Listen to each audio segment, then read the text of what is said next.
teach you about parametric equations. We use parametric equations to describe horizontal and vertical movements with separate equations in terms of time, t. The difference between the regular equation y equals f of x and parametric equations is that parametric equations are a set of two equations with a third variable, normally t. The first step in graphing parametric equations is choosing the values of t to evaluate. If an interval is not given in the problem, we must continue testing t values until we're confident we will have a good idea on what the curve looks like. The second step in graphing is to substitute each value of t into each parametric equation to compute the point x and y. The third step is to plot the points in order of increasing t and connect the points with a smooth curve, creating a direction of motion. It's important to continue the curves past the points to indicate that the curve doesn't stop there. The only time we stop the curve at the point is if the interval given specifies the t values as equal to. We're going to do an example to get a better grasp of the subject. Okay, so the example we have is the set of equations are x equals t plus 3 and y equals negative t squared. And the interval of the t values is going to be negative 2 to 2.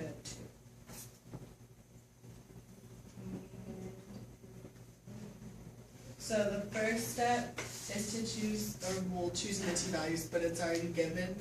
So we'll make a table. And can y'all see it? I guess it's showing up good. Yeah. Okay. So the t values are negative 2, negative 1, 0, 1, and 2. And then we have to you have to plug in the t values to both of these equations to get the x and y point.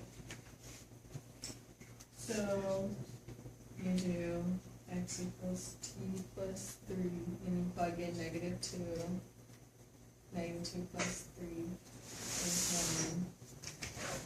1. Then you do the same thing for y. Y equals negative 2 squared, which will get you negative 4. And you do that for all of the t values. So just to speed that up, it's 2 and 3 and 4 and 5. Okay, then once you get your table of the numbers and stuff, you have to plot the points on the graph.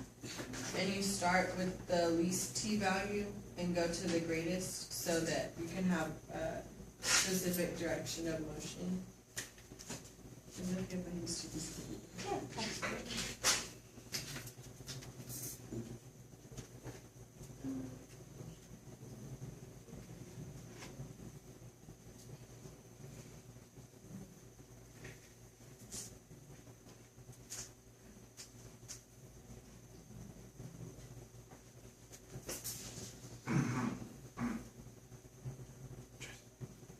So the first point was the t value was negative 2 and the point was 1, 4.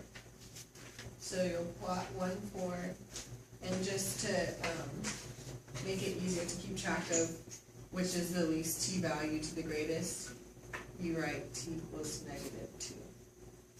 And then you'll do the next one, which is negative 1, and the point is 2, negative 1.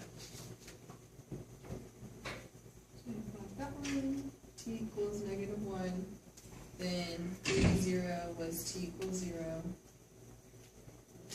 and then 4, negative 1 was t equals 1, and 5, negative 4 was t equals 2.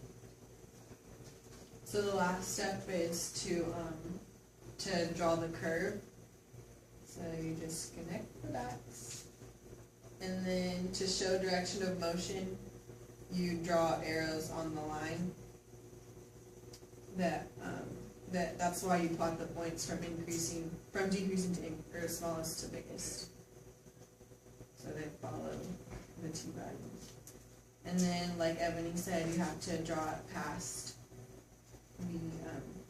the points, because the interval wasn't equal to, it was just less than it.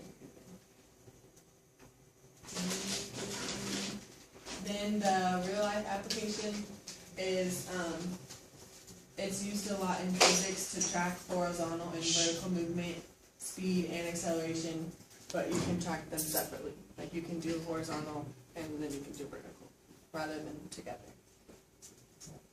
Good job.